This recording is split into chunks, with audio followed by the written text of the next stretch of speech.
Bem-vindo ao treinamento de coletas laboratoriais promovido pelo Laboratório do Hospital Público Regional de Betim.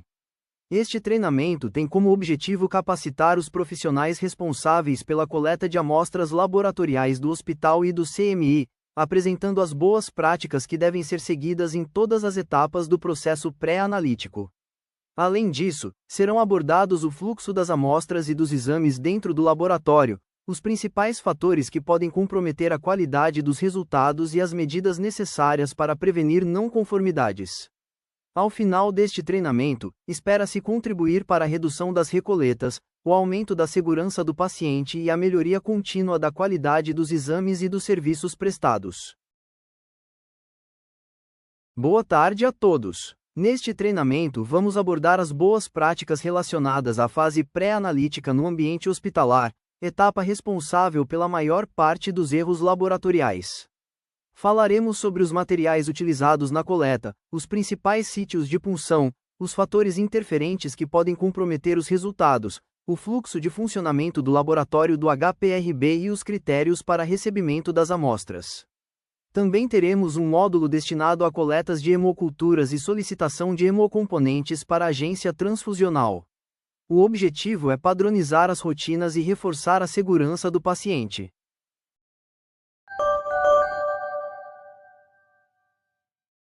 Erros que afetam o resultado do exame. Nesta etapa, observamos que a maior parte dos erros laboratoriais ocorre na fase pré-analítica, podendo representar mais de 60% das falhas dentro do processo laboratorial.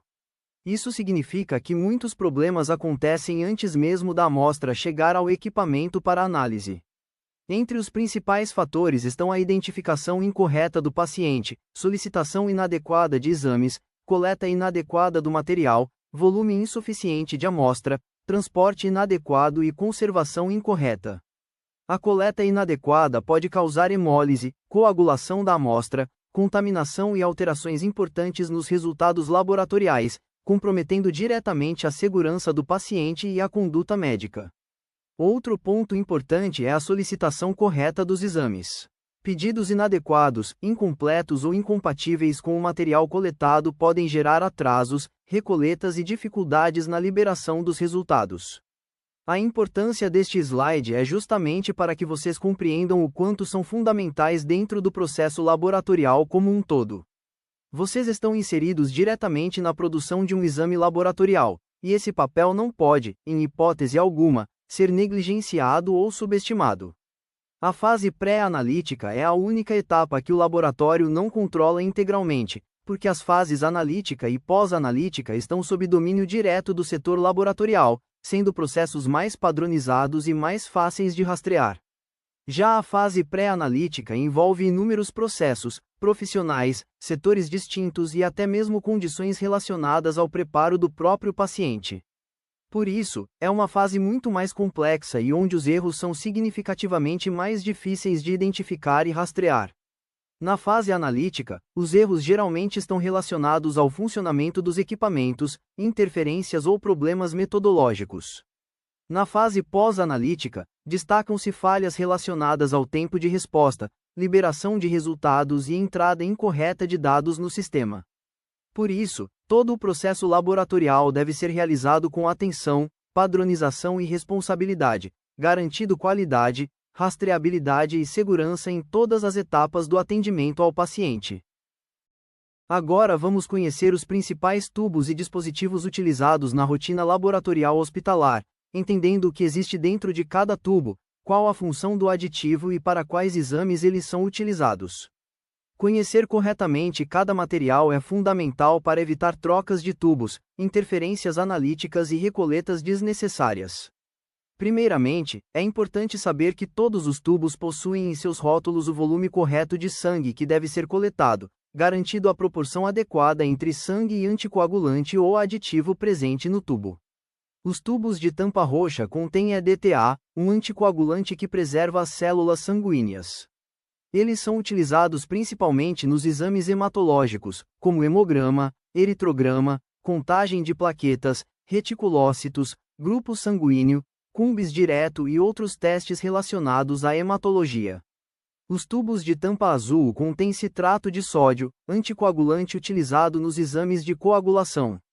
São empregados em exames como TAP, PTT, INR e coagulograma. Nesses tubos, é extremamente importante respeitar rigorosamente o volume indicado pelo fabricante, pois a proporção entre sangue e anticoagulante interfere diretamente nos resultados. Tubos coletados abaixo da marcação ficam com excesso relativo de anticoagulante, deixando a amostra diluída e podendo gerar alterações nos tempos de coagulação. Já tubos coletados acima da marcação apresentam excesso de sangue e quantidade insuficiente de anticoagulante, favorecendo a coagulação da amostra ainda dentro do tubo, o que não é desejado. Nos exames de coagulação, o objetivo é justamente avaliar o tempo que o plasma leva para coagular dentro do equipamento. Por isso, quando a amostra já chega parcialmente coagulada ao laboratório, podem ocorrer resultados falsamente aumentados de TAP e PTT. Além disso, a homogeneização inadequada do tubo azul também pode favorecer a formação de microcoágulos e comprometer completamente a análise. Os tubos de tampa vermelha normalmente possuem ativador de coágulo, enquanto os tubos de tampa amarela podem conter gel separador associado ao ativador de coágulo. Esses tubos são utilizados principalmente para exames bioquímicos, hormonais, imunológicos e sorológicos. Após a coagulação, ocorre a separação entre soro e células, permitindo a realização adequada das análises laboratoriais. As seringas de gasometria são heparinizadas e utilizadas para a coleta de gasometria arterial ou venosa. Essas amostras precisam ser encaminhadas rapidamente para análise, pois os gases sanguíneos apresentam baixa estabilidade e sofrem alterações rapidamente após a coleta. Já os frascos de hemocultura possuem meios específicos para crescimento de micro-organismos. São utilizados na investigação de infecções da corrente sanguínea e sepse. A coleta deve ser realizada com técnica rigorosamente asséptica, pois pequenas contaminações podem gerar resultados falso positivos e dificultar a interpretação clínica. Também estão presentes dispositivos como os microtubos, utilizados principalmente em coletas pediátricas e situações de baixo volume amostral. Assim como os tubos convencionais, eles também possuem aditivos específicos e exigem homogeneização correta após a coleta. É importante lembrar que cada tubo foi desenvolvido para uma finalidade específica. Utilizar o tubo incorreto, transferir amostras entre tubos ou desrespeitar a sequência de coleta vai comprometer diretamente o resultado do exame, a segurança do paciente e a confiabilidade do diagnóstico. Vocês sabiam que existe uma ordem de coleta dos tubos? A ordem de coleta é uma etapa extremamente importante da fase pré-analítica, pois ajuda a evitar a contaminação cruzada entre os aditivos presentes nos tubos. Quando a sequência correta não é respeitada, substâncias de um tubo podem ser transferidas para outro, causando alterações nos resultados laboratoriais e comprometendo a confiabilidade dos exames. É importante reforçar que essa sequência deve ser seguida tanto na coleta a vácuo quanto na coleta realizada com seringa. Mesmo quando o sangue é coletado inicialmente na seringa e posteriormente distribuído nos tubos, a ordem correta continua sendo obrigatória. No HPRB e CMI, seguimos a ordem de coleta conforme as recomendações das boas práticas laboratoriais. Primeiramente, realizamos a coleta da gasometria, pois ela possui maior sensibilidade às alterações dos gases sanguíneos e deve ser processada rapidamente. Em seguida, realizamos a hemocultura, utilizando técnica rigorosamente asséptica para evitar contaminações microbiológicas. Depois, coletamos os tubos de coagulação, de tampa azul, que contém citrato de sódio. Esses exames exigem relação adequada entre sangue e anticoagulante, sendo fundamental o preenchimento correto do tubo. Na sequência, coletamos os tubos de soro, utilizados para exames bioquímicos, hormonais, imunológicos e sorológicos. Por último, realizamos a coleta dos tubos com EDTA, de tampa roxa, utilizados principalmente nos exames hematológicos. Respeitar a ordem de coleta reduz interferências analíticas, evita recoletas e garante maior qualidade e segurança aos resultados laboratoriais.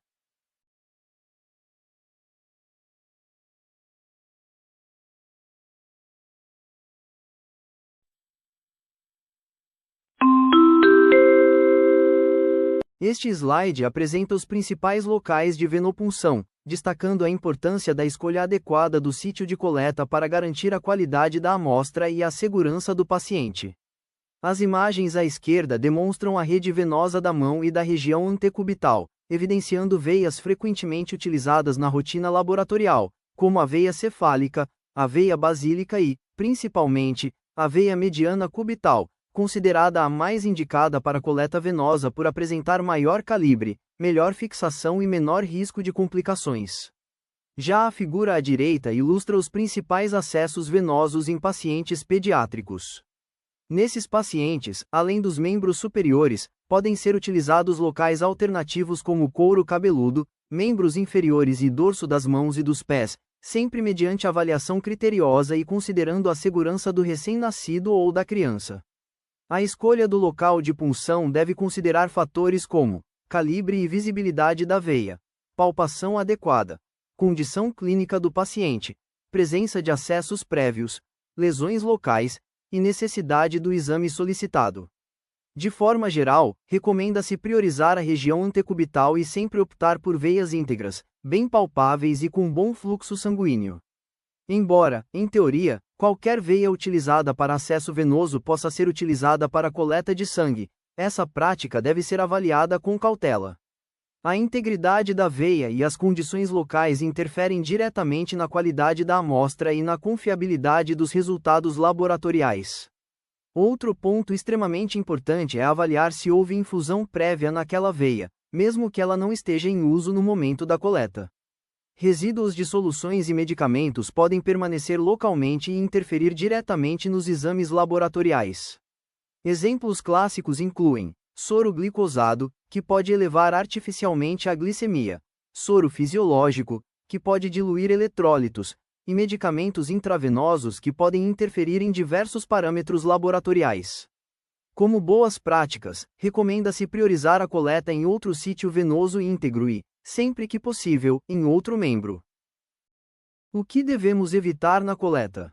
Devemos evitar coleta em braços com infusão venosa em andamento, veias recém-puncionadas, áreas com hematomas, regiões com flebite, inflamação ou sinais de infecção, locais com infiltração ou extravasamento, veias endurecidas ou dolorosas, membros com edema importante, braço do lado de mastectomia com esvaziamento axilar, braços com histórico de linfedema, fístula arteriovenosa de pacientes em hemodiálise, membros com catéter central de inserção periférica, cateteres ou acessos centrais recentes, locais com acesso arterial, áreas com queimaduras, lesões ou cicatrizes extensas, regiões acima de punções recentes, e membros com restrição médica registrada em prontuário.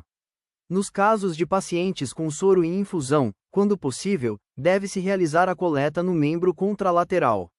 Caso não exista outra opção, solicitar pausa da infusão conforme protocolo institucional, aguardar o tempo adequado, e realizar a coleta preferencialmente abaixo do local da infusão. Esses cuidados reduzem o risco de diluição da amostra e alterações laboratoriais importantes. Nos pacientes em hemodiálise, a fístula arteriovenosa nunca deve ser utilizada para coleta sem autorização e treinamento específico, pois ela representa um acesso vital para o tratamento dialítico. A escolha adequada do sítio de coleta reduz hemólise, coagulação da amostra, diluição, recoletas e resultados laboratoriais não confiáveis. A coleta laboratorial deve ser realizada pensando não apenas na qualidade da amostra, mas também na segurança, no conforto e na preservação vascular do paciente. Nesta etapa, vamos falar sobre a coleta de sangue de cordão umbilical e os principais cuidados relacionados à qualidade dessa amostra. O sangue de cordão pode ser utilizado para a realização de exames do recém-nascido, como grupo sanguíneo, cumbis direto, hemograma e gasometria. Porém, é uma amostra que exige bastante atenção durante a coleta e interpretação dos resultados. A primeira informação mais importante desse slide é: o laboratório deve ser sempre informado de que a amostra é proveniente de sangue de cordão umbilical. Isso é fundamental porque o sangue de cordão possui características específicas e maior risco de interferências quando comparado a uma coleta periférica convencional. Entre os principais riscos, temos a contaminação com sangue materno, que pode alterar resultados laboratoriais e dificultar interpretações, principalmente em exames hematológicos e imunohematológicos. Outro fator importante é a presença da geleia de Wharton, substância gelatinosa presente ao redor dos vasos do cordão umbilical. Essa geleia pode contaminar a amostra, dificultar a homogeneização e favorecer a formação de microcoágulos. Também podem ocorrer hemólise e interferências analíticas decorrentes da própria técnica de coleta.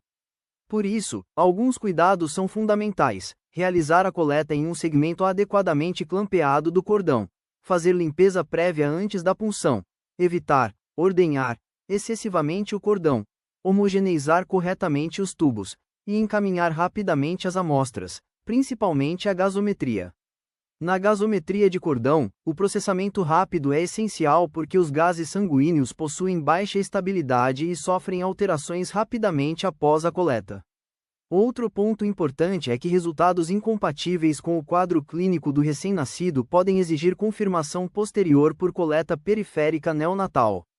Por isso, a qualidade da coleta, a correta identificação da amostra e a comunicação adequada com o laboratório são fundamentais para garantir segurança e confiabilidade nos resultados do recém-nascido.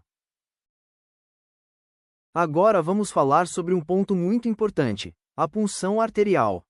A coleta arterial não deve ser utilizada como substituição da coleta venosa na rotina laboratorial. Isso porque ela é um procedimento mais invasivo, mais doloroso e apresenta maior risco de complicações, como hematomas, sangramentos, espasmos arteriais e até isquemia. Além disso, o sangue arterial possui composição diferente do sangue venoso, especialmente em relação aos gases, eletrólitos e glicose. Por isso, os resultados obtidos não são diretamente comparáveis, o que pode levar a interpretações equivocadas. Outro ponto importante é que a grande maioria dos exames laboratoriais, como bioquímica, hematologia e sorologia, foi padronizada para amostras de sangue venoso, sendo esse o padrão recomendado. A coleta arterial deve ser considerada apenas em situações excepcionais, como na impossibilidade de acesso venoso adequado, por exemplo em pacientes em choque, desidratados, queimados ou com veias colapsadas. Ainda assim, sempre que possível, deve-se priorizar o acesso venoso central ou até mesmo a coleta capilar antes de optar pela punção arterial. Também pode ser utilizada quando o paciente já possui um acesso arterial instalado, como em ambiente de UTI com catéter arterial. Nesses casos, o uso deve seguir protocolo institucional e ter liberação médica, sendo restrito a exames compatíveis. Portanto, a punção arterial é uma exceção e não deve fazer parte da rotina de coleta para exame laboratorial. Coleta de sangue. Laboratório. Antes de iniciar qualquer coleta, é fundamental realizar a identificação correta do paciente e conferir cuidadosamente o pedido médico. A identificação inadequada é uma das principais causas de erro laboratorial e pode comprometer diretamente a segurança do paciente. Após a conferência, deve-se escolher a veia mais adequada para a punção, avaliando o calibre, condições da rede venosa e segurança do procedimento. O uso correto do garrote ajuda na visualização da veia, porém o garroteamento prolongado pode causar hemoconcentração e alterar resultados laboratoriais. Durante a seleção da veia, pode-se orientar o paciente a fechar levemente a mão para facilitar a visualização venosa, evitando movimentos excessivos ou bombeamento repetitivo da mão, que também podem interferir em alguns exames. A asepsia deve ser realizada utilizando álcool 70%, respeitando o tempo necessário para a secagem completa da pele antes da punção. Esse cuidado reduz o risco de contaminação da amostra e proporciona maior segurança ao paciente. Outro ponto importante é evitar tocar novamente o local após a asepsia. Caso isso aconteça, o procedimento de limpeza deve ser repetido. Antes da coleta, todo o material deve ser separado e organizado conforme a sequência correta dos tubos e o tipo de coleta que será realizada, seja a vácuo ou com seringa. Um preparo adequado antes da punção torna o procedimento mais seguro, reduz o risco de intercorrências e contribui diretamente para a qualidade da amostra coletada. Coleta de sangue. Laboratório. Após a escolha da veia e organização dos materiais, o garrote deve ser reaplicado para a realização da coleta. É importante evitar apertar excessivamente o torniquete, pois o fluxo arterial não deve ser interrompido. Outro ponto fundamental é não manter o garroteamento por tempo prolongado. O uso contínuo do torniquete por mais de 1 minuto pode causar hemoconcentração e interferir diretamente em alguns analitos, gerando resultados falsamente alterados. Durante a coleta, deve-se realizar a punção de forma suave e segura, evitando movimentações excessivas da agulha e trauma vascular, fatores que aumentam o risco de hemólise da amostra. Quando a coleta for realizada com seringa, recomenda-se retirar a agulha antes da transferência do sangue para os tubos. O sangue deve escorrer delicadamente pela parede do tubo, reduzindo a pressão e minimizando a ocorrência de hemólise. Também é essencial respeitar a sequência correta dos tubos durante a transferência do sangue coletado com seringa, da mesma forma que ocorre na coleta a vácuo. Após a coleta, os tubos devem ser homogeneizados imediatamente por inversão suave, conforme a recomendação de cada fabricante.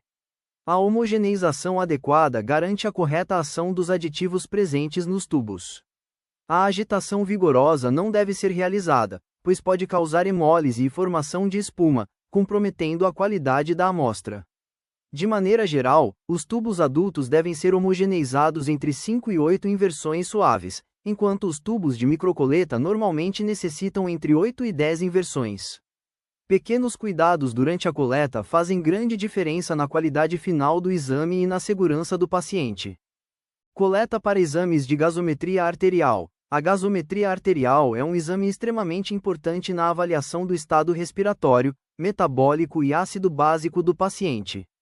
Por se tratar de uma amostra muito sensível, a coleta e o manuseio precisam ser realizados com bastante cuidado para evitar alterações nos resultados. A coleta deve ser realizada utilizando seringa heparinizada, pois a heparina impede a coagulação da amostra sem interferir significativamente nos gases sanguíneos quando utilizada na proporção adequada. Essas seringas já possuem heparina aderida à parede interna, e por isso é fundamental homogeneizar imediatamente após a coleta. A homogeneização deve ser feita através de movimentos suaves e fricção entre as mãos, para cima e para baixo, garantido contato adequado entre o sangue e o anticoagulante. Outro ponto extremamente importante é evitar a entrada de ar na seringa. Bolhas de ar alteram diretamente os valores da gasometria, principalmente PO2, PCO2 e pH.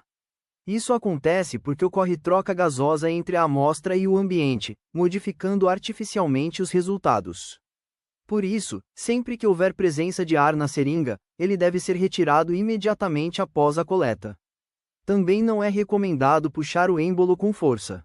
O ideal é permitir que a pressão arterial preencha espontaneamente a seringa.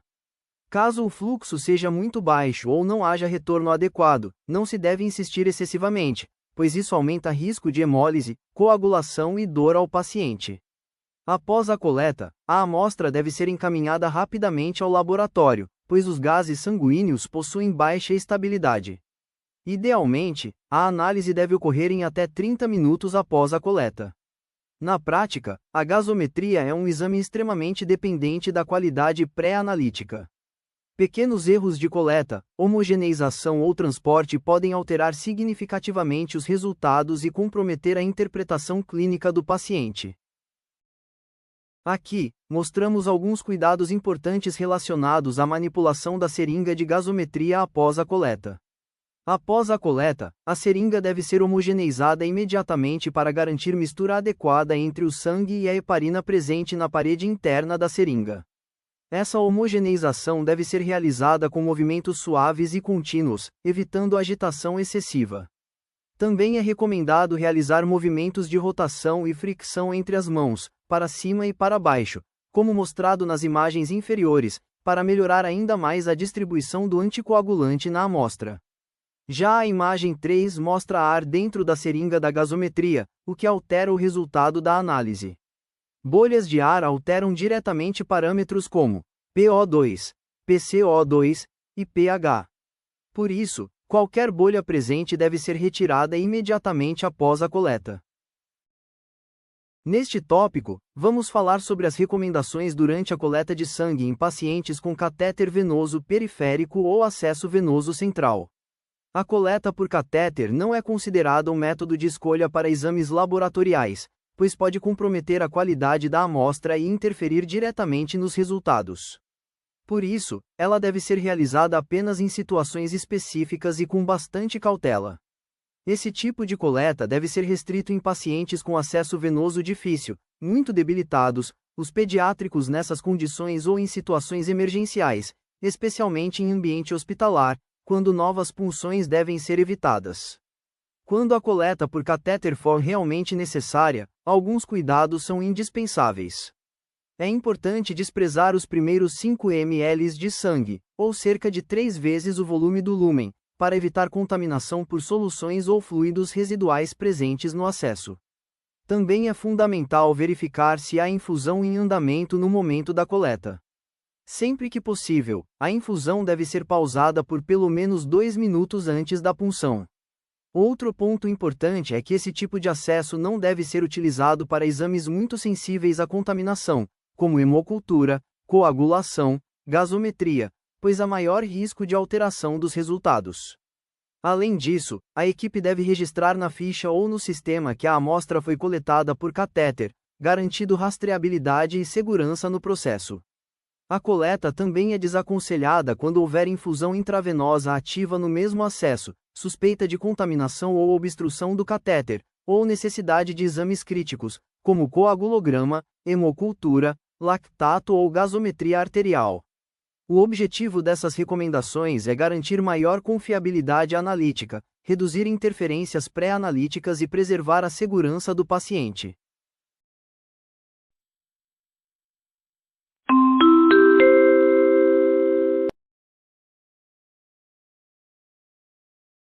Afinal, o que é hemólise? E por que falamos tão mal dela? A hemólise ocorre quando há ruptura das hemácias, liberando seus componentes intracelulares para o plasma ou soro da amostra. Mas afinal, o que isso significa na prática? Normalmente, o soro, que é a parte líquida do sangue após a coagulação, possui uma coloração amarelada, semelhante à cor de uma urina mais concentrada.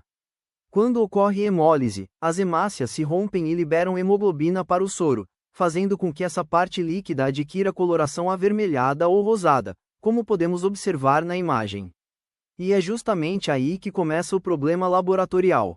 Grande parte das metodologias bioquímicas utilizadas no laboratório são fotométricas, ou seja, os equipamentos realizam as análises medindo intensidade de cor, absorvância e passagem de luz através da amostra. Então, se a hemólise altera a cor natural do soro, ela interfere diretamente na leitura realizada pelo equipamento. Isso pode gerar resultados falsamente aumentados, resultados falsamente reduzidos, interferências metodológicas, bloqueios analíticos, e até impossibilidade de liberação do exame. Entre os exames mais afetados pela hemólise estão potássio, LDH, haste, fósforo, magnésio, exames bioquímicos em geral, exames de coagulação, e exames realizados por quimioluminescência, como hormônios, sorologias e marcadores tumorais. Na quimioluminescência, além da alteração da cor da amostra, também podem ocorrer interferências ópticas e metodológicas importantes. Quanto maior a hemólise, maior o risco de interferência e menor a confiabilidade dos resultados laboratoriais. Como vimos, a hemólise é um interferente direto que define critério de rejeição ou aceitação da amostra no laboratório. Diante disso, vamos observar as principais causas de hemólise relacionadas à coleta laboratorial e como evitar que isso aconteça. Um dos fatores mais comuns é não aguardar a secagem completa do álcool utilizado na asepsia. Além de causar ardência ao paciente, o álcool residual pode contribuir para a ruptura das hemácias. O garroteamento prolongado também pode interferir na qualidade da amostra, favorecendo hemoconcentração e aumentando o risco de hemólise. Outro fator importante é a utilização de agulhas muito finas, que aumentam a força de passagem do sangue e favorecem a ruptura celular. Coletas muito demoradas, manipulação excessiva da agulha e dificuldade durante a punção também aumentam significativamente esse risco. A agitação vigorosa dos tubos após a coleta é outro erro bastante frequente. Os tubos devem ser homogeneizados suavemente por inversão, nunca chacoalhados de forma intensa. A proporção inadequada entre sangue e anticoagulante também pode comprometer a integridade da amostra. Na coleta a vácuo, é importante não interromper o fluxo sanguíneo antes da troca dos tubos, evitando turbulência e formação de espuma. Já na coleta com seringa, devemos verificar se a agulha está bem adaptada e evitar puxar o êmbolo com muita força, pois isso aumenta a pressão negativa e favorece hemólise. Todos esses cuidados têm impacto direto na qualidade da amostra, na confiabilidade dos resultados laboratoriais e na redução de recoletas desnecessárias. Além da hemólise e da coagulação, existem outros interferentes importantes que podem comprometer a qualidade e a confiabilidade dos exames laboratoriais. Entre eles, destacam-se as amostras lipêmicas e ictéricas. A amostra lipêmica ocorre quando existe grande quantidade de lipídios circulando no sangue, principalmente triglicerídeos. Visualmente, o soro ou plasma passa a apresentar aspecto turvo, esbranquiçado ou leitoso, como podemos observar na imagem. Esse tipo de interferência pode ocorrer em pacientes sem G1 adequado, hipertrigliceridemias importantes, uso de nutrição parenteral ou algumas doenças metabólicas.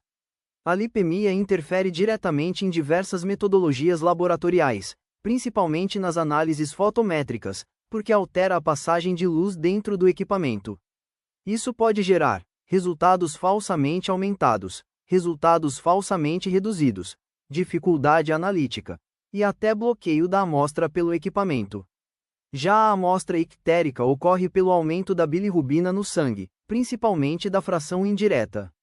Nesses casos, o soro apresenta coloração intensamente amarelada, podendo adquirir tonalidade amarelo-ouro ou alaranjada, como demonstrado na imagem. A icterícia também interfere em várias metodologias laboratoriais, principalmente devido à alteração de cor da amostra e às interferências ópticas causadas pela bilirrubina.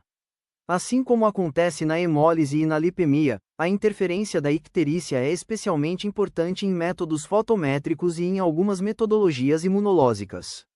Essas interferências não estão diretamente relacionadas à técnica de coleta, mas podem impactar significativamente o processamento das amostras pelo laboratório.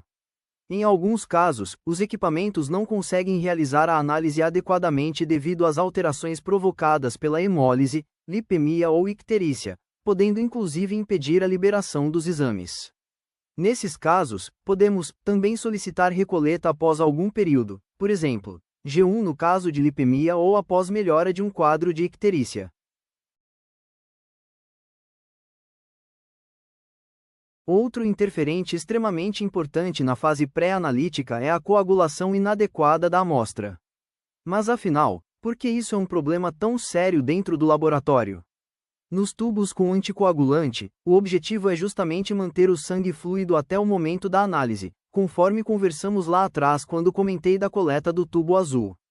Quando a amostra coagula dentro do tubo antes da realização do exame, o material perde qualidade e pode gerar resultados completamente não confiáveis. Na hematologia, pequenos microcoágulos podem causar contagem falsamente reduzida de plaquetas, alterações no hemograma, obstrução do equipamento e necessidade de recoleta. Já nos exames de coagulação, a formação de coágulos consome fatores da coagulação e altera diretamente resultados como TAP, PTT e INR. Entre as principais causas de amostras coaguladas está a homogeneização inadequada ou não realizada. Os tubos com anticoagulante precisam ser homogeneizados imediatamente após a coleta, através de inversões suaves, para permitir contato adequado entre sangue e anticoagulante. Outro fator importante é o atraso na mistura do sangue com o anticoagulante, especialmente em coletas realizadas com seringa, onde a demora na transferência aumenta significativamente o risco de coagulação. O volume insuficiente de sangue também interfere diretamente nesse processo. Quando existe pouco sangue no tubo, ocorre desproporção entre sangue e anticoagulante, comprometendo a estabilidade da amostra. Além disso, o uso de tubo incorreto para o exame solicitado pode inviabilizar completamente a análise laboratorial. Coletas difíceis, fluxo sanguíneo lento e garroteamento prolongado também favorecem a ativação da coagulação antes mesmo da homogeneização adequada da amostra. Na imagem, observamos um exemplo de amostra coagulada, situação que frequentemente leva à rejeição do material pelo setor técnico e necessidade de nova coleta. Por isso, a prevenção da coagulação da amostra depende diretamente de uma coleta bem executada, transferência rápida do material e homogeneização correta imediatamente após a coleta. Aqui podemos observar exemplos visuais de diferentes tipos de amostras processadas no laboratório: amostra normal, hemolizada, ictérica e lipêmica. A amostra normal apresenta o soro com coloração amarelada clara e aspecto límpido, considerado o padrão ideal para análise laboratorial. Na amostra hemolizada, observamos coloração avermelhada causada pela ruptura das hemácias e liberação da hemoglobina para o soro, interferindo diretamente em diversas metodologias laboratoriais. Já a amostra ictérica apresenta coloração amarelo intensa devido ao aumento da bilirrubina no sangue. A amostra lipêmica possui aspecto turvo e esbranquiçado, causado pelo excesso de lipídios circulantes. Neste tópico, vimos alguns dos principais interferentes pré-analíticos capazes de comprometer diretamente a qualidade e a confiabilidade dos exames laboratoriais. A hemólise, a lipemia, a icterícia e a coagulação inadequada da amostra são alterações que podem interferir nas metodologias laboratoriais, gerar resultados falsamente alterados e até impedir a liberação dos exames pelos equipamentos. Também vimos que muitas dessas alterações podem ser evitadas através de uma coleta realizada com técnica adequada, manipulação correta da amostra e atenção aos detalhes durante todo o processo pré-analítico. Outras interferências, como lipemia e icterícia, muitas vezes estão relacionadas às próprias condições clínicas do paciente, mas ainda assim precisam ser reconhecidas pela equipe laboratorial devido ao impacto que podem causar nas análises.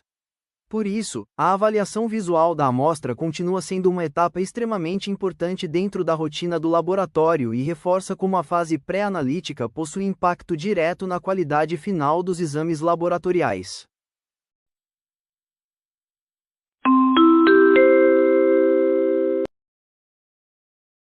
Neste tópico, vamos abordar as orientações para a coleta de urina rotina e urocultura. Para esses exames, é recomendado coletar 2 frascos de urina, conforme a rotina estabelecida pelo laboratório. Um frasco será destinado ao exame de urina rotina e grande gota, e o outro à urocultura. Antes da coleta, o paciente deve realizar a higiene adequada da região genital utilizando água e sabão. Essa etapa é fundamental para reduzir contaminações e garantir maior confiabilidade nos resultados. No entanto, essa orientação é frequentemente negligenciada nos exames de urgência, o que fica evidente na qualidade das amostras que chegam ao laboratório. Após a higiene, o primeiro jato de urina deve ser desprezado. A amostra ideal é obtida a partir da porção média da micção, conhecida como jato médio ou jato do meio, que apresenta menor risco de contaminação por células, secreções e microbiota da região genital. Essa etapa também precisa ser cuidadosamente orientada ao paciente. Da mesma forma que ocorre com a higiene íntima, o que frequentemente observamos nos serviços de urgência são amostras coletadas com o primeiro jato, excessivamente contaminadas. Muitas vezes, esse problema pode ser evitado com uma orientação adequada no momento da entrega do frasco ao paciente. Nos casos de suspeita clínica de infecção urinária aguda, a urina pode ser coletada em qualquer horário do dia, sem necessidade obrigatória da primeira urina da manhã, já que a prioridade é o diagnóstico rápido e o início precoce da conduta médica. Nesses casos, porém, a higiene íntima deve ser ainda mais reforçada, e a coleta do jato médio precisa ser corretamente orientada para garantir uma amostra adequada para análise. Quando não for possível coletar a primeira urina do dia, recomenda-se que o paciente permaneça pelo menos 4 horas sem urinar antes da coleta, permitindo maior concentração dos elementos urinários.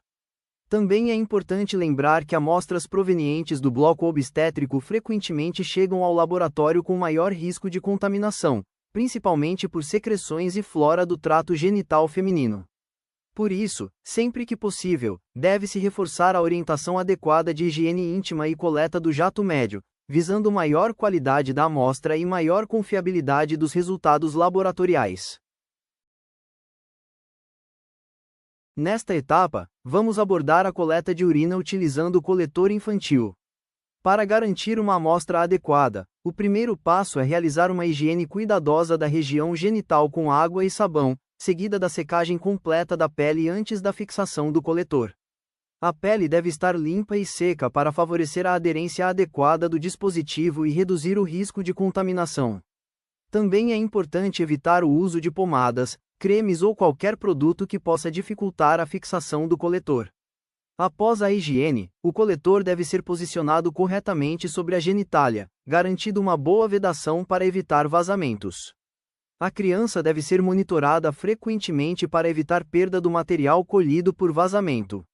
Recomenda-se substituir o coletor caso não ocorra diurese em aproximadamente 30 a 60 minutos e utilizar apenas 2 coletores consecutivos.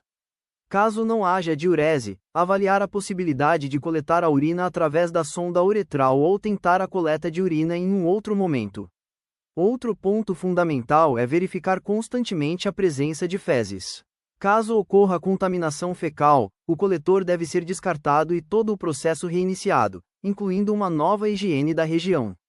Assim que a urina for coletada, ela deve ser transferida imediatamente para o frasco apropriado, identificada corretamente e encaminhada o mais rápido possível ao laboratório.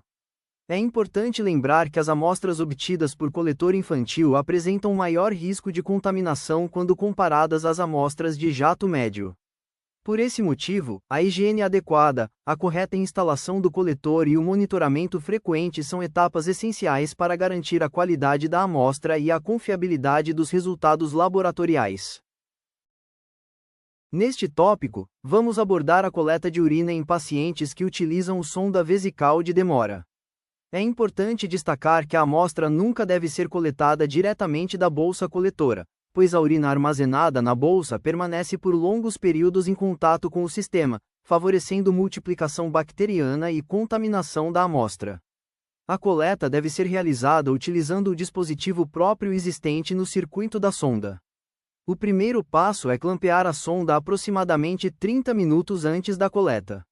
Esse procedimento permite o acúmulo de urina fresca no segmento da sonda, garantindo uma amostra mais representativa das condições do trato urinário. Após esse período, deve-se realizar a desinfecção cuidadosa do local de coleta utilizando antisséptico adequado, respeitando o tempo de ação recomendado. Em seguida, utilizando seringa e agulha, ou dispositivo apropriado conforme o material disponível na instituição, realiza-se a punção do ponto de coleta e a aspiração da urina. Sempre que possível, deve-se coletar um volume mínimo de 20 ml, ou o volume necessário para os exames solicitados. A urina coletada deve ser transferida imediatamente para um frasco estéril, evitando contato com superfícies ou qualquer situação que possa gerar contaminação. Após o fechamento adequado do frasco, todo o material utilizado deve ser descartado conforme as normas de biossegurança da instituição. Por fim, a amostra deve ser corretamente identificada e encaminhada ao laboratório juntamente com a solicitação do exame.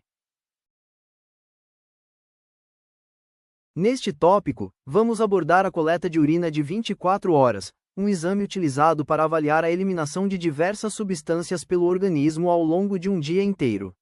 Diferentemente da urinálise de rotina, que utiliza apenas uma amostra isolada, a urina de 24 horas exige a coleta de todo o volume urinário produzido pelo paciente durante um período contínuo de 24 horas. O procedimento começa com o descarte da primeira urina da manhã. Esse horário deve ser anotado, pois marcará o início da coleta.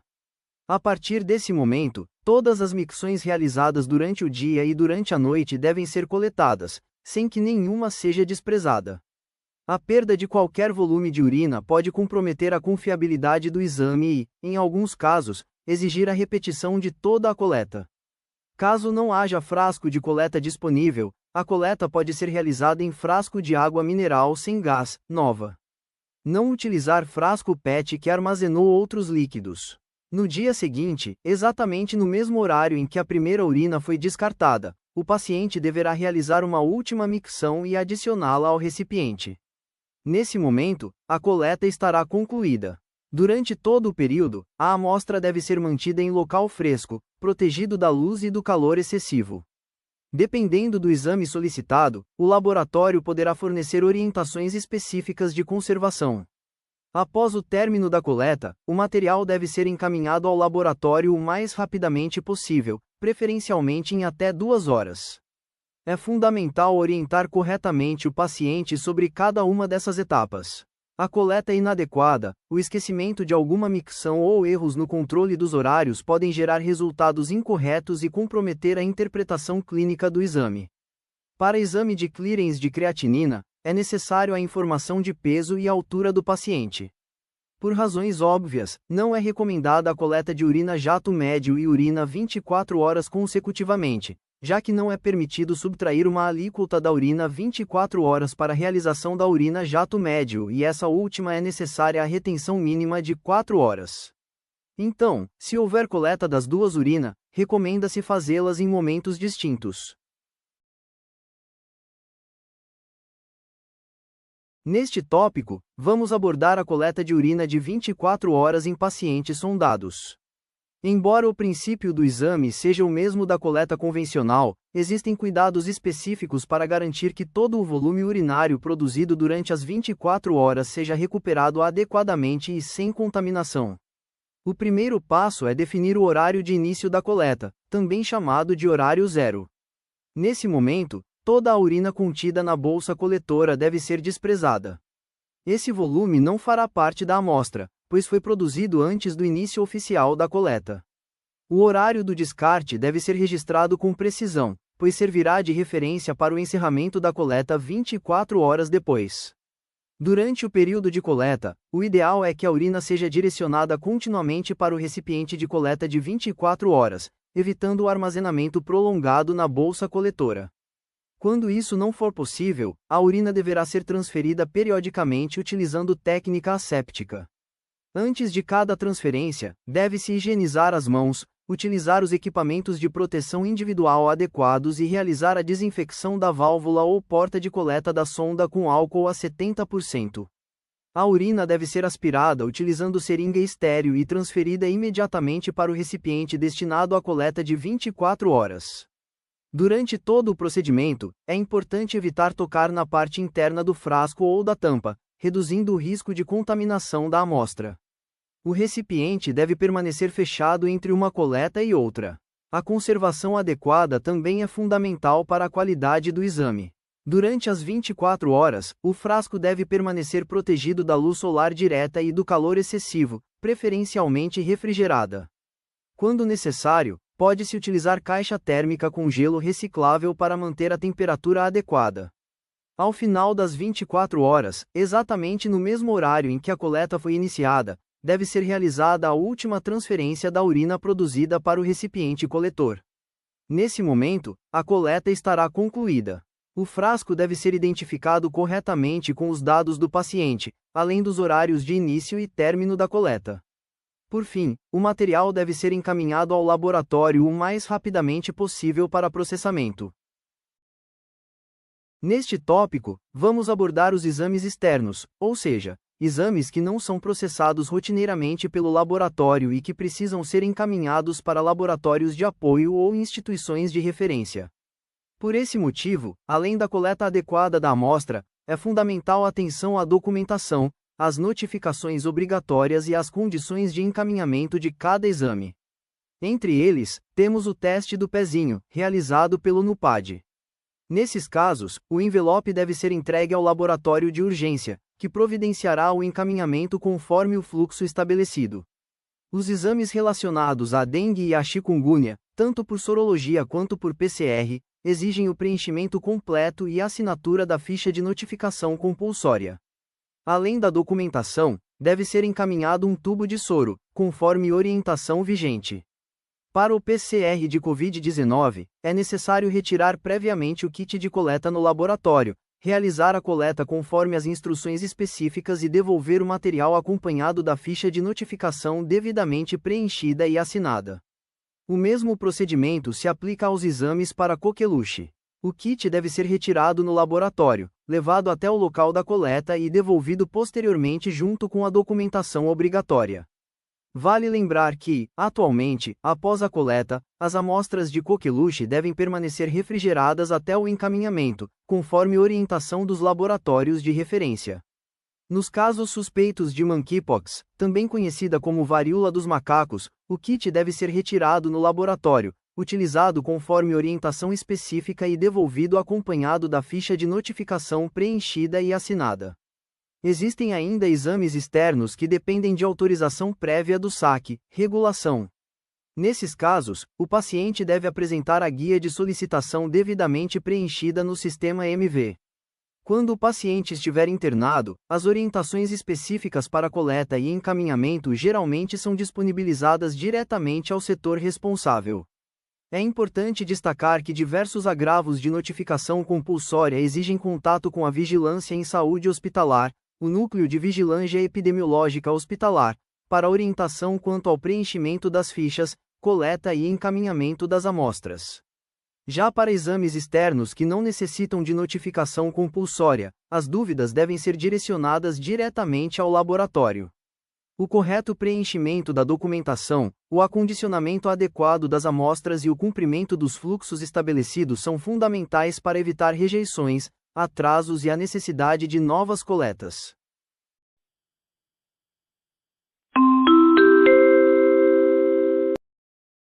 Agora, vamos conhecer o funcionamento do laboratório de urgência e o fluxo de recebimento das amostras.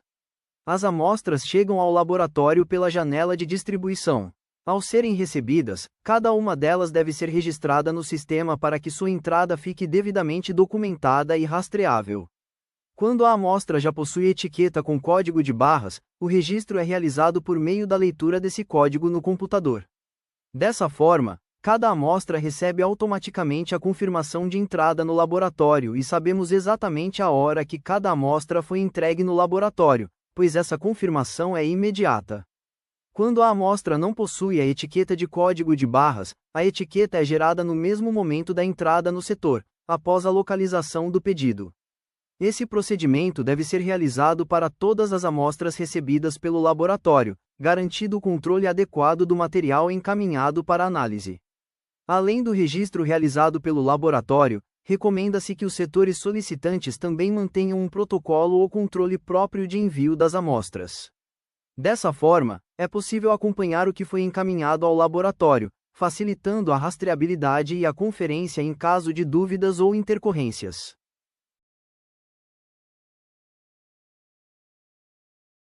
Após o registro da entrada no sistema, realizamos uma primeira avaliação visual das amostras recebidas.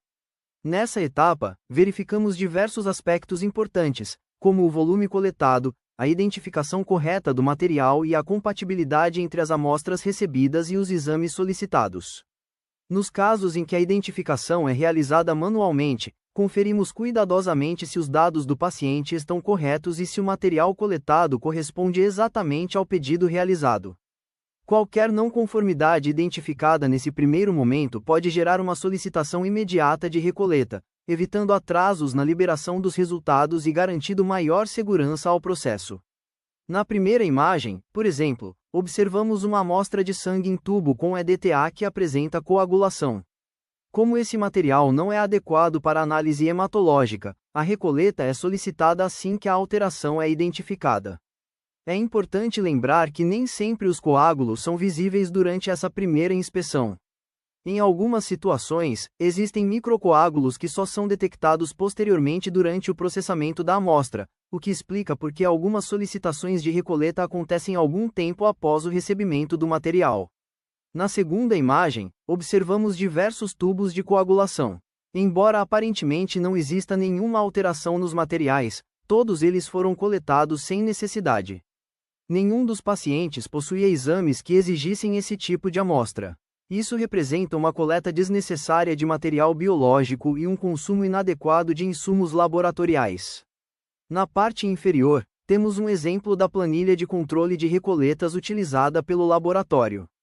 Toda solicitação de recoleta é devidamente registrada, incluindo o material solicitado, o motivo da recoleta, o profissional que realizou a comunicação, o setor contatado e o profissional que recebeu a informação. Esse registro garante rastreabilidade e permite o acompanhamento completo do processo. Quando a nova amostra é recebida, a entrada do material recoletado também é registrada, assegurando o controle de todas as etapas até a conclusão do atendimento. Após a recepção e conferência inicial, as amostras seguem para a etapa de processamento laboratorial. Nesse momento, cada material recebe o preparo necessário para que os exames possam ser realizados corretamente. As amostras que utilizam soro ou plasma são encaminhadas para a centrifugação, etapa responsável por separar os componentes do sangue e permitir a análise adequada pelos equipamentos. As amostras de urina iniciam o processo de fracionamento e preparo conforme os exames solicitados, enquanto outros materiais biológicos seguem os procedimentos específicos de processamento definidos para cada metodologia. Nas imagens apresentadas, é possível observar as centrífugas em funcionamento, as amostras sendo preparadas e o fluxo de entrada e saída dos materiais durante essa etapa. Após o processamento, cada amostra é direcionada ao setor correspondente, onde será analisada pelos equipamentos ou pelos profissionais responsáveis.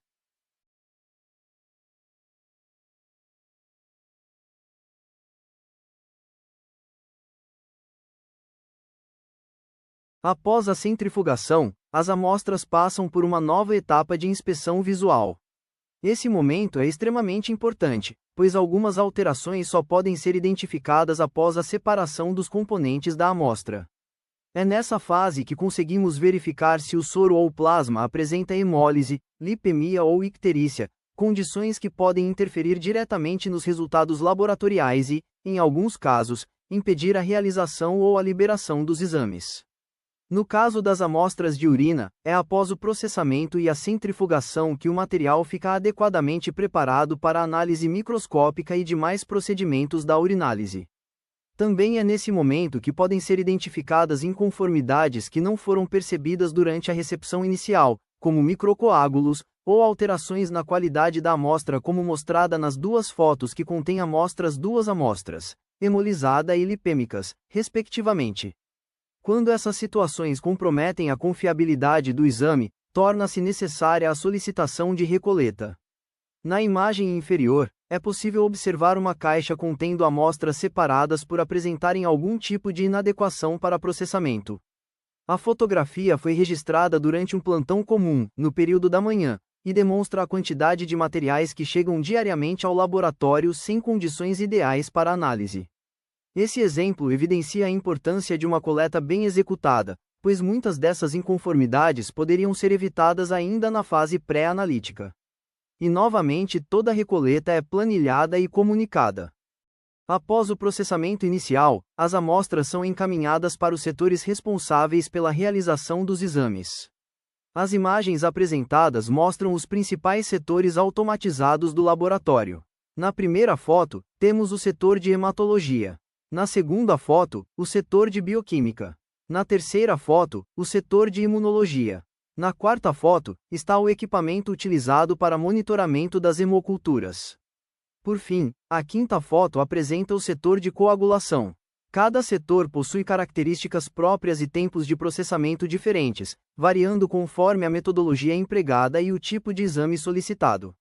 As amostras destinadas aos setores de bioquímica, imunologia e coagulação necessitam passar previamente pela centrifugação para obtenção do soro ou plasma adequados às análises. Já as amostras de hematologia e as hemoculturas seguem diretamente para os equipamentos, sem necessidade dessa etapa, pois utilizam o material coletado em sua forma original.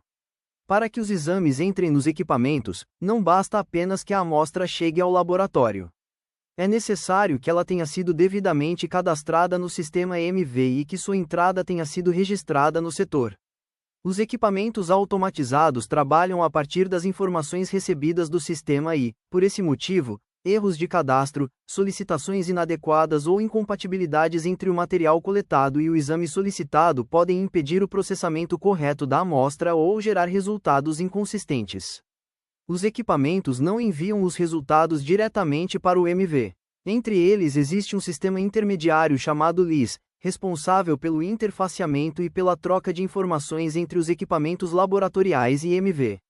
Por esse motivo, nem sempre o funcionamento do MV significa que o laboratório está operando normalmente. Em algumas situações, o sistema hospitalar permanece disponível para os demais setores, mas o LIS apresenta falhas ou fica indisponível.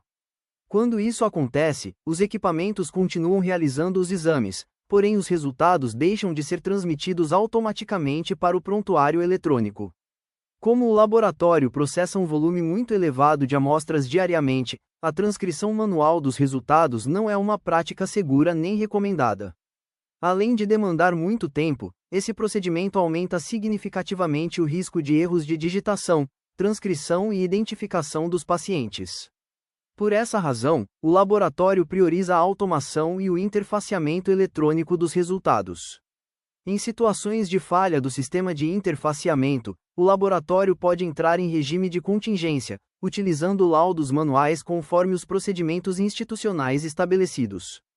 Essa medida garante a continuidade da assistência ao paciente até que a comunicação entre os sistemas seja restabelecida. Também é importante compreender que a conclusão da análise pelo equipamento não significa que o exame esteja imediatamente liberado para consulta. Após o processamento, os resultados são enviados automaticamente ao sistema, mas ainda precisam passar por uma etapa de revisão técnica realizada pela equipe do laboratório. Durante essa conferência, diversos aspectos são avaliados. Pode ser necessário repetir exames, verificar possíveis interferências analíticas, investigar amostras hemolizadas, lipêmicas ou coaguladas, confirmar resultados críticos ou inesperados e analisar alertas emitidos pelos próprios equipamentos. Na hematologia, por exemplo, determinados hemogramas exigem avaliação complementar em lâmina ao microscópio antes da liberação. Em outros casos, a análise dos resultados pode revelar problemas na amostra que não foram identificados nas etapas anteriores do processo. Por esse motivo, ocasionalmente o sistema pode indicar que um exame já foi realizado, mas o resultado ainda não está disponível para visualização ou não foi oficialmente liberado. Nesses casos, o exame permanece em análise técnica, aguardando validação, repetição ou conferência complementar. Essa etapa final de revisão é essencial para garantir que os resultados entregues às equipes assistenciais sejam confiáveis, seguros e representem com precisão a condição clínica do paciente. Todo esse fluxo, desde a entrada da amostra até a liberação final do laudo, foi desenvolvido para reduzir riscos, aumentar a rastreabilidade e assegurar a qualidade dos exames laboratoriais. Neste slide, são apresentados alguns dos setores não automatizados ou parcialmente automatizados do laboratório, onde a atuação direta dos profissionais continua sendo fundamental para a realização e validação dos exames. Na primeira imagem, temos o setor de microbiologia. Diferentemente dos exames realizados em equipamentos automatizados, muitos procedimentos microbiológicos dependem do crescimento dos micro-organismos em meios de cultura, o que exige tempo para incubação e observação. Além disso, diversas etapas do processo são realizadas manualmente, incluindo semeadura, leitura das culturas, colorações, identificação dos micro-organismos e interpretação dos resultados. Por esse motivo, os exames microbiológicos costumam apresentar tempos de liberação mais longos quando comparados aos demais setores do laboratório. Na segunda imagem, é mostrado o setor de microscopia. Diversos exames dependem da avaliação direta por um profissional utilizando o microscópio, seja para a realização do exame ou para a conferência complementar dos resultados obtidos pelos equipamentos. Entre os exemplos estão a revisão de lâminas de hemograma, a pesquisa microscópica em exames de urina, a leitura de VDRL e outros procedimentos que exigem análise visual especializada. Essa etapa é extremamente importante, pois permite confirmar achados, investigar alterações detectadas pelos equipamentos e garantir maior segurança na liberação dos resultados. Na terceira imagem, é apresentada a etapa de liberação dos exames manuais. Diferentemente dos exames processados por equipamentos interfaceados ao LIS, esses resultados precisam ser registrados diretamente no sistema MV. Isso significa que cada resultado deve ser acessado individualmente, digitado, conferido e liberado manualmente pelo profissional responsável. Esse processo demanda tempo e atenção, pois cada lançamento precisa ser cuidadosamente revisado para garantir a correta identificação do paciente e a exatidão das informações registradas. Por esse motivo, exames manuais frequentemente apresentam um fluxo de liberação diferente dos exames automatizados. Na imagem apresentada, é possível observar como exemplo a liberação de resultados de grupos sanguíneos, um procedimento que exige conferência criteriosa antes da disponibilização do laudo. Neste slide, apresentamos algumas das principais atividades da fase pós-analítica, que compreende todas as etapas realizadas após a execução dos exames laboratoriais. Embora os equipamentos automatizados processem as amostras e transmitam os resultados para o sistema, a liberação final dos exames não ocorre de forma automática. Cada resultado passa pela avaliação do profissional responsável pelo plantão, que analisa a consistência dos dados e histórico antes da liberação definitiva do laudo. Na primeira imagem, é possível observar essa etapa de validação técnica, na qual os resultados são revisados e comparados com informações clínicas, exames anteriores, alertas dos equipamentos e possíveis interferências identificadas durante o processamento. A segunda imagem mostra a planilha de notificação de resultados críticos. De acordo com as normas de qualidade e segurança do paciente, determinados resultados considerados potencialmente graves ou com risco imediato à saúde precisam ser comunicados de forma prioritária à equipe assistencial. Além da comunicação, o laboratório deve manter o registro formal dessas notificações.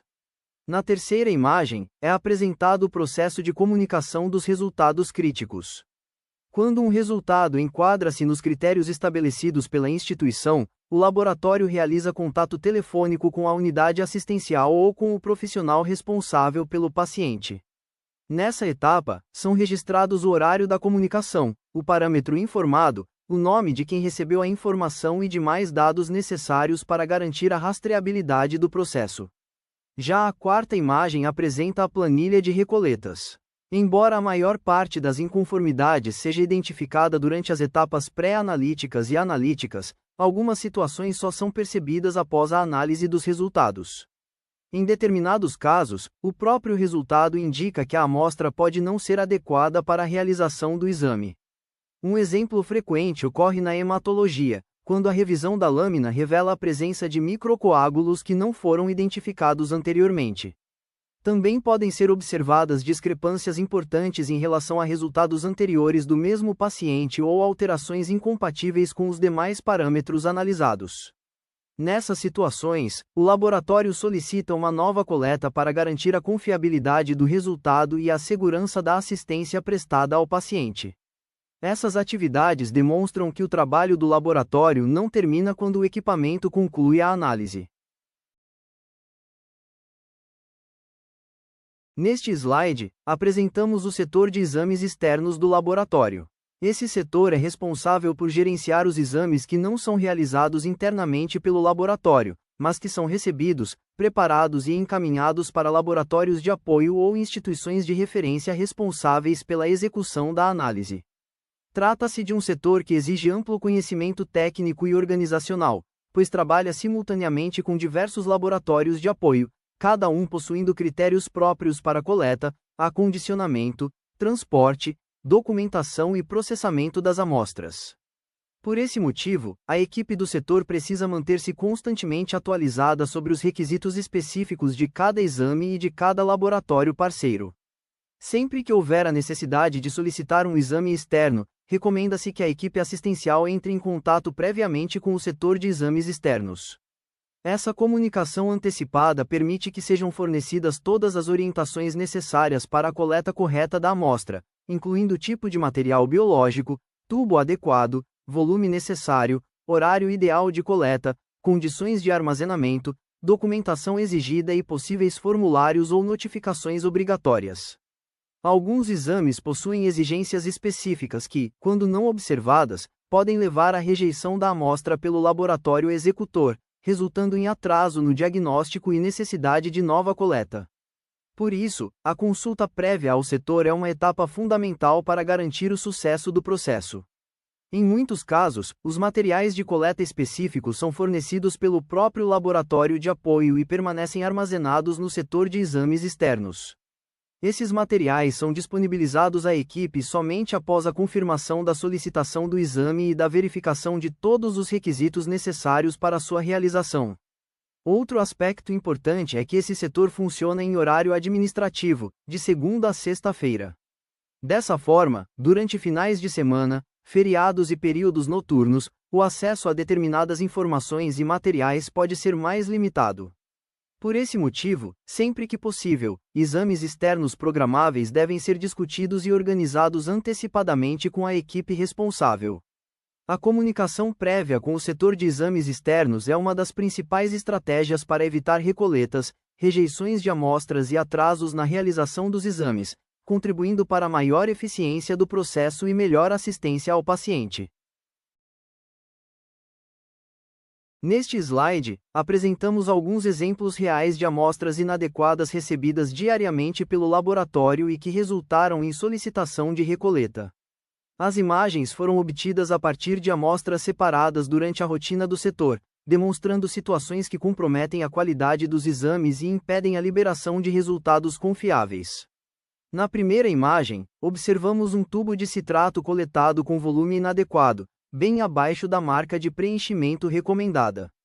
Os exames de coagulação dependem de uma proporção exata entre o sangue e o anticoagulante presente no tubo. Quando essa proporção é alterada, os resultados se alteram. Além disso, em algumas situações, a amostra pode apresentar coagulação parcial ou total, impossibilitando a realização dos testes de coagulação. Na segunda imagem, é apresentada uma amostra para gasometria contendo coágulo. Esse coágulo causa entupimento no equipamento se for aspirado. Na terceira imagem, observamos uma amostra hemolizada. A hemólise ocorre quando há ruptura das hemácias durante ou após a coleta, liberando para o plasma substâncias que normalmente permanecem dentro das células. Diversos fatores podem contribuir para esse problema, como punções traumáticas, uso inadequado de agulhas, aspiração excessiva com seringa, transferência incorreta da amostra para o tubo, agitação vigorosa do material ou até mesmo a coleta antes da secagem completa do antisséptico. Quando ocorre hemólise significativa, diversos analitos podem apresentar resultados falsamente alterados. Entre eles destacam-se o potássio, a lactato desidrogenase, LDH, a aspartato aminotransferase, AST, TGO, a CKMB e outros componentes intracelulares liberados para o plasma. Nesses casos, a interpretação do resultado torna-se comprometida e muitos exames não podem ser liberados com segurança. Continuando nossa análise das principais inconformidades observadas na rotina laboratorial, este slide apresenta 5 exemplos de erros de identificação e rotulagem de amostras que podem levar à rejeição do material e à necessidade de recoleta. Na primeira imagem, a etiqueta foi colada muito abaixo da posição adequada no tubo. Embora possa parecer um detalhe simples, isso interfere diretamente no funcionamento dos equipamentos automatizados. Os analisadores realizam a leitura do código de barras em uma posição específica do tubo, utilizando sensores e feixes de luz calibrados para essa finalidade. Quando a etiqueta é posicionada fora dessa área de leitura, o equipamento não consegue identificar a amostra corretamente, gerando falhas no processamento. Na segunda imagem, a etiqueta foi colocada na parte transparente do tubo, justamente na região destinada à inspeção visual da amostra. Essa prática impede que o laboratório avalie características fundamentais do material, como volume coletado, presença de hemólise, lipemia, icterícia, coágulos ou outras alterações visíveis. A área transparente do tubo deve permanecer livre para permitir essa avaliação. Na terceira imagem, observamos uma etiqueta aplicada de forma torta ou desalinhada. Assim como ocorre quando a etiqueta é posicionada fora da altura correta, o desalinhamento pode dificultar ou impedir a leitura automática do código de barras pelos equipamentos, gerando retrabalho e atrasos no processamento. Na quarta imagem, temos uma amostra sem qualquer identificação. Independentemente de estar acondicionada em um saco identificado ou acompanhada da documentação correta, uma amostra sem identificação individual não pode ser processada. Para o laboratório, a identificação deve estar diretamente vinculada ao recipiente que contém um material biológico. Sem essa garantia, a amostra é considerada inválida e deve ser descartada. Na quinta imagem, uma única etiqueta foi utilizada para identificar duas amostras diferentes. Essa situação também inviabiliza completamente o processamento. Cada recipiente deve possuir sua própria identificação individual e inequívoca. Quando existe qualquer dúvida sobre a correspondência entre paciente, amostra e exame solicitado, o material é rejeitado. No laboratório, a identificação correta é um dos pilares da segurança do paciente. Diferentemente de outras inconformidades que podem ser corrigidas ou investigadas, erros de identificação não permitem margem para interpretação ou tentativa de confirmação posterior. A regra é simples: se existir qualquer dúvida sobre a identidade da amostra, ela não será utilizada. Neste slide, apresentamos exemplos de identificação correta das amostras. Diferentemente das situações mostradas anteriormente, todas as amostras exibidas aqui possuem as etiquetas posicionadas adequadamente sobre a etiqueta primária do fabricante, exatamente na área destinada para essa finalidade. Esse posicionamento permite que os equipamentos realizem a leitura automática dos códigos de barras sem dificuldades, evita falhas de identificação e mantém livre a área transparente do tubo, possibilitando a inspeção visual da amostra durante todo o processo laboratorial. Quando a etiqueta é aplicada corretamente, o laboratório consegue avaliar facilmente aspectos importantes da amostra, como volume coletado, presença de hemólise, lipemia, icterícia ou coágulos, além de garantir o correto reconhecimento do material pelos equipamentos automatizados. Pode parecer apenas um detalhe operacional, mas a identificação correta impacta diretamente na eficiência do fluxo de trabalho. Amostras bem identificadas exigem menos intervenções manuais, reduzem a ocorrência de pendências, evitam retrabalho e contribuem para que os exames sejam processados e liberados com maior rapidez. Por isso, a orientação é simples: sempre posicionar a etiqueta de identificação sobre a etiqueta primária do tubo, sem cobrir a área de visualização da amostra e sem comprometer a leitura do código de barras. Neste slide, apresentamos dois exemplos bastante frequentes de inconformidades observadas nas amostras recebidas pelo laboratório: a hemólise e a coagulação da amostra. Na imagem da esquerda, observamos uma amostra hemolizada. Como dissemos anteriormente, dependendo do grau de hemólise e do exame solicitado, pode ser necessária a recoleta da amostra. Na imagem da direita, observamos uma amostra coagulada. Neste slide, apresentamos aquela que é, frequentemente, a campeã das causas de recoleta no laboratório: o preenchimento inadequado dos tubos de citrato utilizados para exames de coagulação. Os tubos de citrato estão disponíveis em diferentes apresentações e volumes, como tubos para 1,8 ml, 2,7 ml, 3,5, 3,8 ml e outras variações, dependendo do fabricante. Por esse motivo, é fundamental que o profissional confira qual tubo está utilizando antes da coleta e conheça o volume correto correspondente àquele recipiente. Essa atenção é especialmente importante em situações de coleta difícil, pacientes com acesso venoso limitado ou quando o volume de sangue obtido é reduzido. Nesses casos, utilizar um tubo de menor capacidade pode ser a melhor alternativa para garantir o preenchimento correto e evitar a necessidade de recoleta. Nos exames de coagulação, a proporção entre sangue e anticoagulante precisa ser rigorosamente mantida. Quando o tubo é preenchido acima ou abaixo da marca indicada pelo fabricante, essa proporção é alterada, comprometendo a confiabilidade dos resultados. Por esse motivo, amostras de citrato coletadas fora do volume recomendado necessitam de nova coleta. Na primeira imagem, é possível observar as marcações de preenchimento existentes nos tubos. Embora alguns fabricantes apresentem marcações mais discretas, como o primeiro tubo, e outros mais evidentes, como o segundo tubo, todos os tubos possuem uma referência que indica o volume correto a ser coletado. Na segunda imagem, é mostrado o volume correspondente ao tubo utilizado, informação que deve sempre ser conferida antes da coleta.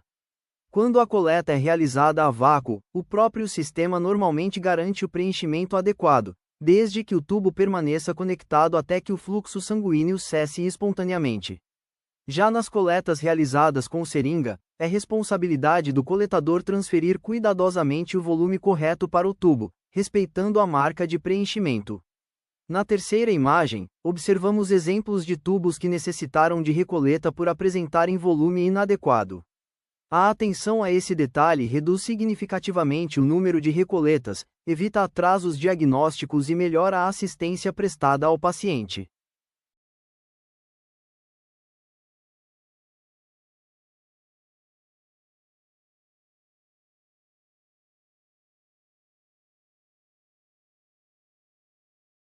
Neste slide, demonstramos a forma correta de identificação dos frascos de urina e de outros materiais coletados em recipientes semelhantes. A regra é simples: a identificação deve ser realizada sempre no corpo do frasco, nunca na tampa e nunca apenas na embalagem de transporte. Na primeira imagem, observamos um exemplo de identificação realizada na tampa do recipiente. Embora pareça uma solução prática, essa identificação não é considerada segura. Durante o processamento das amostras, as tampas são removidas e manipuladas separadamente dos frascos. Como diversos materiais são preparados simultaneamente, existe o risco de troca ou mistura das tampas, impossibilitando a confirmação da identidade da amostra. Na segunda imagem, temos um exemplo de material sem identificação adequada. Quando a identificação está presente apenas na embalagem ou no saco de transporte, ela deixa de acompanhar a amostra no momento em que o material é retirado para processamento. Como a primeira etapa da rotina laboratorial é justamente retirar o frasco da embalagem, o recipiente passa a ficar sem qualquer identificação individual. Nessa situação, o material é considerado inadequadamente identificado e não pode ser processado com segurança. É importante lembrar que as embalagens de transporte podem ser descartadas, trocadas de lugar ou misturadas a outros materiais durante o fluxo de trabalho. Por isso, a identificação deve estar diretamente vinculada ao recipiente que contém a amostra. Na terceira imagem, observamos o procedimento correto. A identificação está aplicada diretamente no corpo do frasco, permanecendo associada à amostra durante todas as etapas do processamento, desde o recebimento até a liberação do resultado. A correta identificação dos recipientes é uma medida fundamental para a segurança do paciente. Uma amostra sem identificação adequada não permite garantir sua rastreabilidade e, consequentemente, não pode ser utilizada para emissão de resultados laboratoriais.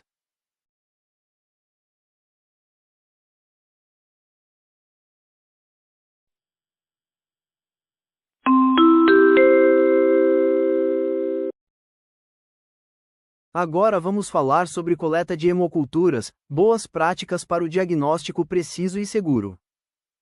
Como objetivos do treinamento, temos padronizar o procedimento de coleta de hemoculturas no Hospital Regional de Betim, conforme os protocolos e boas práticas, contribuir para a segurança do paciente por meio do diagnóstico eficaz, bem como reduzir as taxas de contaminação e os resultados falso positivos. A hemocultura é um exame microbiológico essencial para a detecção e identificação de micro-organismos na corrente sanguínea e é útil para o diagnóstico de sepse por bactérias ou fungos e endocardite. A fase pré-analítica é crítica para um resultado seguro. Este é um gráfico de mortalidade de pacientes com hemoculturas positivas ou negativas após a antibioticoterapia. Podemos notar aqui em azul uma mortalidade de cerca de 14% dos pacientes com sepse e resultados de hemoculturas negativo. Ao lado, em rosa, podemos notar uma mortalidade de 7,3% para pacientes com culturas positivas e antibióticos apropriados, ou seja, pacientes em que foi identificado o real micro-organismo causador da sepse. E ao lado, em roxo, 17,9% de mortalidade em pacientes com culturas positivas, mas uma antibioticoterapia inapropriada. Isso significa que uma hemocultura positiva com micro-organismos derivados de contaminação de coleta pode levar a uma maior mortalidade dos pacientes. Existem diversos frascos para coleta de hemocultura e aqui no Hospital Público Regional de Betim é preconizado o frasco para aeróbios. Um detalhe muito importante. Deve-se respeitar o volume de amostra para estes frascos.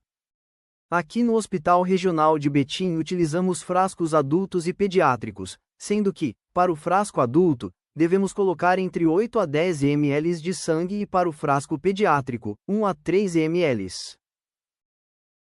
E qual o momento ideal para a coleta de hemoculturas? Antes da antibioticoterapia do pico febril.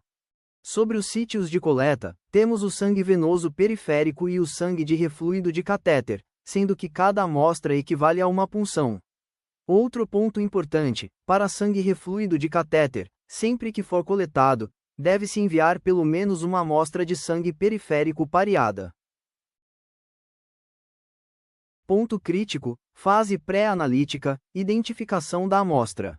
A amostra tem que ser identificada da forma mais completa possível, contendo o nome completo do paciente, data de nascimento ou prontuário, data e hora da coleta, número da amostra, se é a primeira amostra de hemocultura, segunda amostra de hemocultura ou refluido de catéter e uma pequena rubrica do coletador. Em caso de coleta de refluido, informar de qual catéter.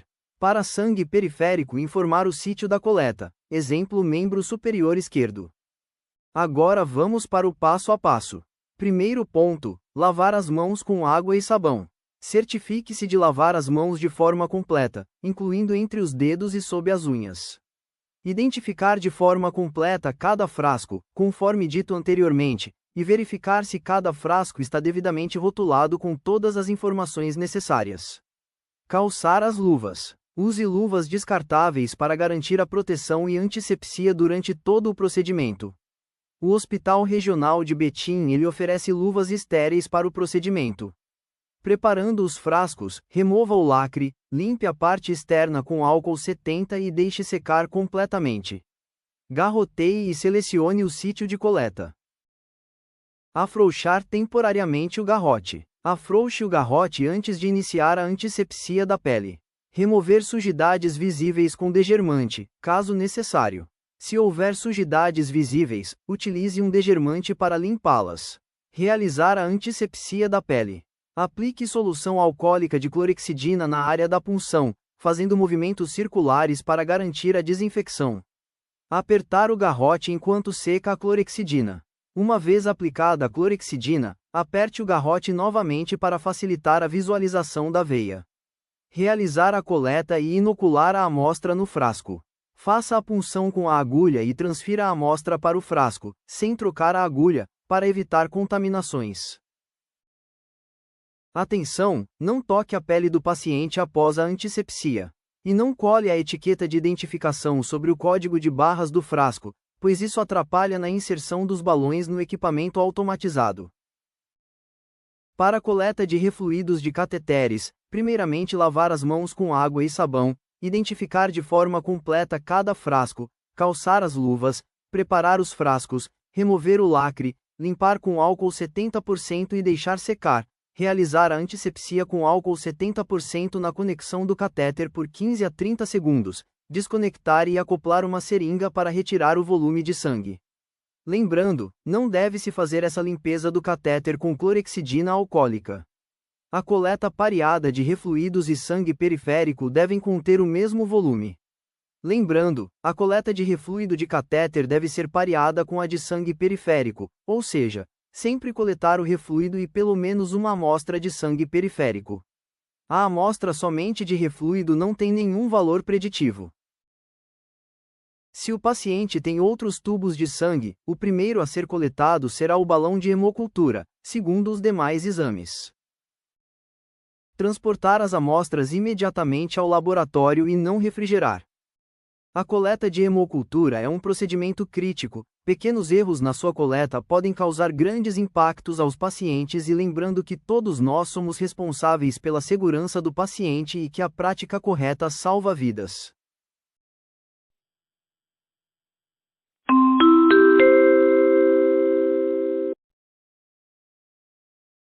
Agora vamos para a última parte do nosso treinamento, mas nem por isso menos importante. Vamos falar de hemotransfusão, amostras para agência transfusional, orientações para solicitação, coleta e transporte de hemocomponentes. Ao final deste módulo, você estará apto a compreender o fluxo transfusional e a executar cada etapa de forma segura e conforme as normas vigentes. A solicitação de hemocomponentes é o primeiro documento essencial nesse processo. Toda solicitação precisa vir corretamente preenchida para que a agência transfusional possa dar andamento ao atendimento. É obrigatório conter os dados completos do paciente e, no caso de recém-nascidos, também o peso. Além disso, devem estar informados os resultados laboratoriais relevantes, como hemoglobina, hematócrito e plaquetas, pois esses dados são fundamentais para a avaliação da necessidade transfusional. Outro ponto indispensável é o diagnóstico, ou seja, o motivo da transfusão. E, por fim, esse pedido precisa obrigatoriamente estar assinado e carimbado pelo médico responsável pela solicitação. Na hemotransfusão, a identificação da amostra é uma etapa crítica e não pode ter falhas. As amostras enviadas para a agência transfusional devem estar identificadas com a etiqueta padrão fornecida pelo banco de sangue. Essa etiqueta precisa conter obrigatoriamente algumas informações: o nome completo do paciente, sem qualquer tipo de abreviação, o número do prontuário, a data e a hora da coleta, o nome do coletor e o setor de origem da amostra. É importante reforçar que não é permitido o uso de abreviações em nenhuma dessas informações. Essas exigências são determinadas pela vigilância sanitária e têm como objetivo garantir a segurança do paciente e evitar erros no processo transfusional. Nos casos de hemotransfusão em situação de emergência, alguns critérios específicos precisam ser seguidos. O pedido deve obrigatoriamente conter o carimbo no verso, que autoriza a liberação de hemocomponentes sem a realização prévia do teste de compatibilidade. Se esse carimbo não estiver presente, a bolsa não pode ser liberada. Outro ponto importante é que a amostra do paciente deve ser coletada e encaminhada o mais rápido possível para a agência transfusional. Isso porque, mesmo após a liberação da primeira bolsa em caráter emergencial, a equipe já inicia as provas necessárias para garantir a segurança das próximas transfusões. Outro ponto importante no processo é o termo de consentimento. Esse termo deve estar devidamente assinado pelo paciente ou por seu responsável legal, autorizando a realização da transfusão. No entanto, é importante destacar que esse documento não deve ser enviado para a agência transfusional. O termo de consentimento deve permanecer no prontuário do paciente, como parte do registro assistencial. Ou seja, a responsabilidade pelo armazenamento desse documento é da unidade assistencial, e não da agência. Com relação à prescrição transfusional, ela deve ser levada ao banco de sangue. Esse processo é necessário porque a equipe da agência precisa carimbar a prescrição e registrar as informações referentes à liberação dos hemocomponentes. Nesse momento, é feito o controle do que está sendo dispensado para o paciente. Ou seja, na prescrição deve constar tanto o que foi solicitado pelo médico quanto o que foi efetivamente liberado pela agência, incluindo o tipo de hemocomponente e a quantidade disponibilizada. Agora vamos falar sobre a caixa de transporte dos hemocomponentes. A caixa utilizada deve ser adequada para esse tipo de transporte, garantido espaço suficiente para acomodar corretamente a bolsa e o equipo. Não é permitido o uso de caixas pequenas ou inadequadas. O principal objetivo dessa caixa é manter a temperatura adequada do hemocomponente durante o transporte, garantindo sua estabilidade e segurança. Dependendo do tipo de material transportado, a caixa pode conter gelox, quando há necessidade de controle de temperatura, ou pode ser utilizada sem gelox. Esse é o caso das plaquetas, que devem ser mantidas em temperatura ambiente e não necessitam de climatização durante o transporte. Aqui, estamos apresentando o modelo da solicitação de hemocomponentes. É importante mostrar esse modelo porque, muitas vezes, os profissionais não conhecem exatamente como esse documento deve ser preenchido, e acabam encaminhando solicitações incompletas ou fora do padrão. Reforçamos que a solicitação deve vir totalmente preenchida, com todas as informações necessárias para dar andamento ao processo transfusional. Chamamos atenção, especialmente, para o peso do recém-nascido.